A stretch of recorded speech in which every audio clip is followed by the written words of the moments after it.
Okay, so I just had a conversation with somebody about vulnerability, and it was about taking a look at why we are sometimes so closed. Because I do a little bit of palmistry, and I could look at this person's hands, and I could see that just by even how she was holding them, that she was this person who like was kind of closed like this, and and when I asked her about it, he said, there's probably really good reasons of being like this, and this is our, our protective self, and what it does is it keeps us from wanting to open and let people in because we might get hurt, and so when we do that, what it means is that we can't be open to love, is that we can't have relationships because we're not letting ourselves get to that vulnerable place. And I asked her about it, and she said, yeah, she hadn't dated in so long because well, I don't know why, because she hadn't. It was not that she was getting rejected. She just hadn't put herself out there because,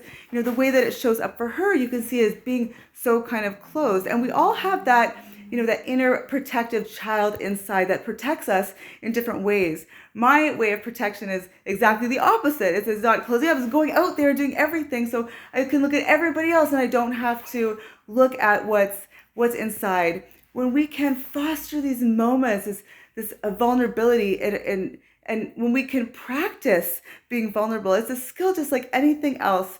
The more we practice, the more we can start to open. And part of it starts with us just being able to show up and be our full selves, to take the risk, to say a little bit about yourself. Say, I'm a neurodiverse person. I'm a person who uses substances. I'm a person who, who has experienced trauma in my life, or whatever it is that you might want to say, and to let yourself be open to being misunderstood, to being rejected, to being hurt, yes, and also to not being those things, and to experiencing that love, that gratitude when someone else holds you and you hold each other in that space, truly seeing each other for who the other person is, and then having that experience of being seen as well. And in order to get to that place, we have to look at that deep little protected child as our adult self and say, it's okay, little Alicia,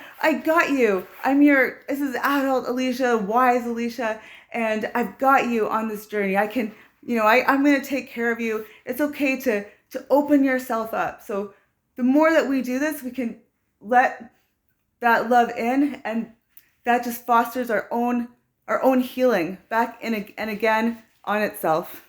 And this is vulnerability right now, just creating this video and putting it out there. And that's, again, begets the healing work over and over again.